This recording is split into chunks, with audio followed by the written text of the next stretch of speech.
प्रिय मित्रों, ये गीता का तीसरा अध्याय है। इसे इत्मीनान से आप सुन सकते हैं। तीसरा अध्याय कर्मयोग। दूसरे अध्याय में भगवान श्री कृष्ण ने श्लोक 11 से 30 तक आत्म तत्व समझाकर सांख्य योग का प्रतिपादन किया। बाद में श्लोक 31 से श्लोक 53 तक समस्त बुद्धि रूप कर्मयोग के द्वारा परमेश्वर को पाए हुए स्थित प्रज्ञ सिद्ध पुरुष के लक्षण, आचरण और महत्व का प्रतिपादन किया। इसमें कर्मयोग की महिमा बताते हुए भगवान ने 47 तथा 48वें श्लोक में कर्म योग का स्वरूप बताकर अर्जुन को कर्म करने को कहा।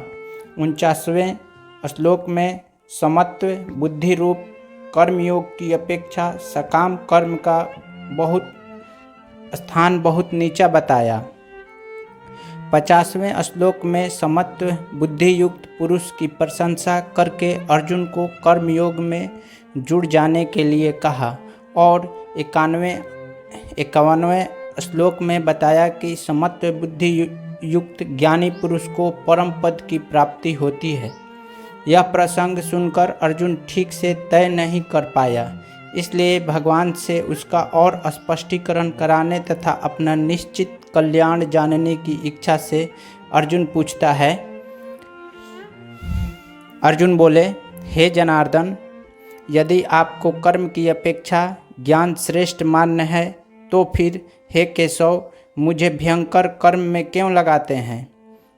आप मिले हुए वचनों से मेरी बुद्धि को मानो मोहित कर रहे हैं, इसलिए उस एक बात को निश्चित करके कहिए जिससे मैं कल्याण को प्राप्त हो जाऊं। श्री भगवान बोले, हे निष्पाप अर्जुन, इस लोक में 2 प्रकार की निष्ठा मेरे द्वारा पहले कही गई है। उनमें से सांख्य योगियों की निष्ठा तो ज्ञान योग से और योगियों की निष्ठा कर्म योग से होती है। मनुष्य न तो कर्मों का आरंभ किए बिना निष्कर्मता को यानी योग निष्ठा को प्राप्त होता है और न कर्मों के केवल त्याग मात्र से सिद्धि यानी सांख्य निष्ठा को ही प्राप्त होता है। निसंदेह कोई भी मनुष्य किसी काल में क्षण मात्र भी बिना कर्म किए नहीं रहता, क्योंकि सारा मनुष्य समुदाय प्रकृति जनित गुणों द्वारा परवश हुआ कर्म करने के लिए बाध्य किया जाता है। जो मूढ़ बुद्धि मनुष्य समस्त इंद्रियों को हठपूर्वक ऊपर से रोककर मन से उन इंद्रियों के विषय का चिंतन करता है, वह मिथ्याचारी अर्थात दंभी कहा जाता है। किंतु हे अर्जुन, जो पुरुष मन से इंद्रियों को वश में कर अनासक्त हुआ समस्त इंद्रियों द्वारा कर्मयोग का आचरण करता है, वही श्रेष्ठ है। तू शस्त्र विहीन कर्तव्य कर्म कर, क्योंकि कर्म न करने की अपेक्षा कर्म करना श्रेष्ठ है तथा कर्म न करने से तेरा शरीर निर्वाह भी सिद्ध नहीं होगा।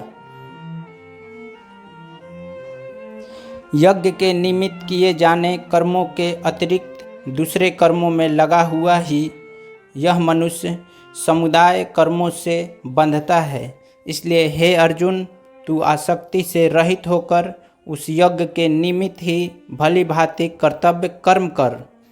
प्रजापति ब्रह्मा ने कल्प के आदि में यज्ञ सहित प्रजाओं को रचकर उनसे कहा कि तुम लोग इस यज्ञ के द्वारा बुद्धि को प्राप्त हो और यह यज्ञ तुम लोगों को इच्छित भोग प्रदान करने वाला हो। तुम लोग इस यज्ञ के द्वारा देवताओं को उन्नत करो और वे देवता तुम लोगों को उन्नत करें। इस प्रकार निस्वार्थ भाव से एक दूसरे को उन्नत करते हुए तुम लोग परम कल्याण को प्राप्त हो जाओगे। यज्ञ के द्वारा बढ़ाए हुए देवता तुम लोगों को बिना मांगे ही इच्छित भोग निश्चय ही देते रहेंगे।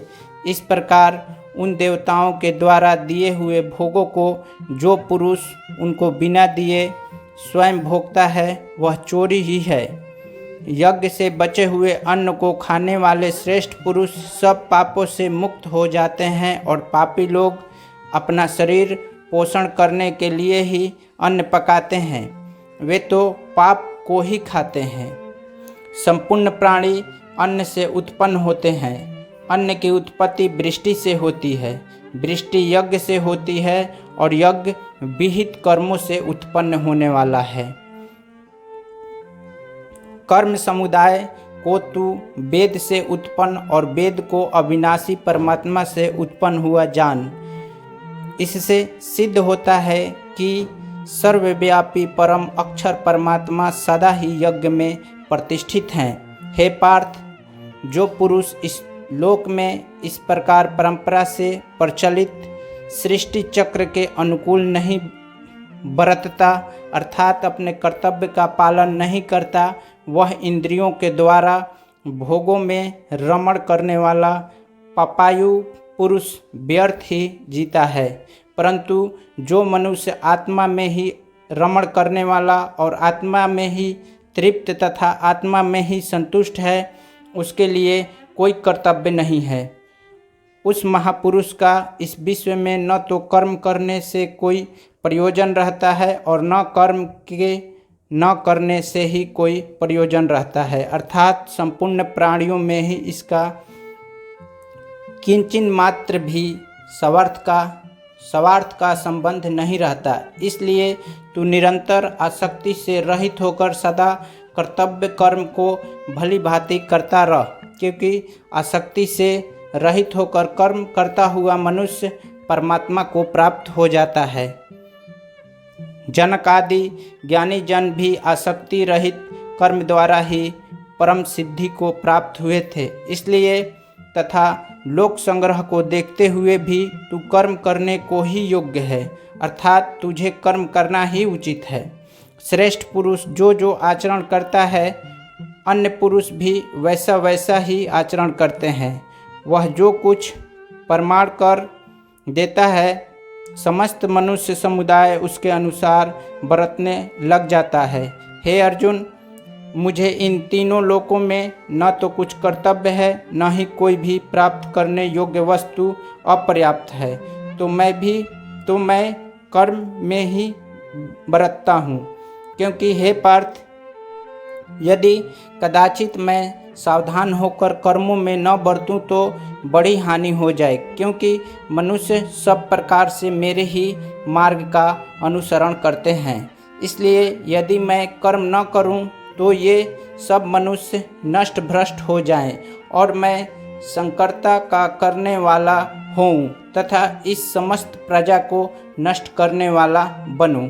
हे भारत, कर्म में आसक्त हुए अज्ञानी जन जिस प्रकार कर्म करते हैं, आसक्ति रहित विद्वान भी लोक संग्रह करना चाहता हुआ उसी प्रकार कर्म करे। परमात्मा के स्वरूप में अटल स्थित हुए ज्ञानी पुरुष को चाहिए कि वह शस्त्र विहीन कर्मों में आसक्ति वाले अज्ञानियों की बुद्धि में भ्रम अर्थात कर्मों में अश्रद्धा उत्पन्न न करे, किंतु स्वयं शस्त्र विहीन समस्त कर्म भली भांति करता हुआ उनसे भी वैसे ही करवाए। वास्तव में संपूर्ण कर्म सब प्रकार से प्रकृति के गुणों द्वारा किए जाते हैं, तो भी जिनका अंतःकरण अहंकार से मोहित हो रहा ऐसा अज्ञानी मैं करता हूँ ऐसा मानता है। परंतु हे महाबाहो, गुण विभाग और कर्म विभाग के तत्वों को जानने वाला ज्ञानी योगी संपूर्ण गुण ही गुणों में बरत रहे हैं ऐसा समझकर उनमें आसक्त नहीं होता। प्रकृति के गुणों से अत्यंत मोहित हुए मनुष्य गुणों में और कर्मों में आसक्त रहते हैं। उन पूर्णतया न समझने वाले मंद बुद्धि अज्ञानियों को पूर्णतया जानने वाला ज्ञानी विचलित न करे।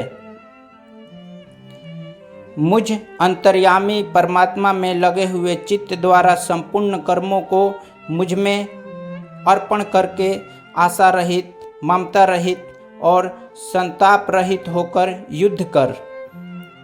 जो कोई मनुष्य दोष दृष्टि से रहित और श्रद्धा युक्त होकर मेरे इस मत का सदा अनुसरण करते हैं, वे भी संपूर्ण कर्मों से छूट जाते हैं। परंतु जो मनुष्य मुझसे दोषारोपण करते हुए मेरे इस मत के अनुसार नहीं चलते, उन मूर्खों को तू संपूर्ण ज्ञानों में मोहित और नष्ट हुए ही समझ।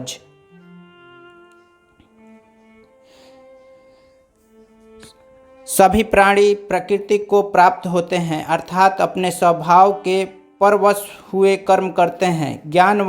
ज्ञानवान भी अपनी प्रकृति के अनुसार चेष्टा करते हैं, फिर इसमें किसी का हठ क्या करेगा।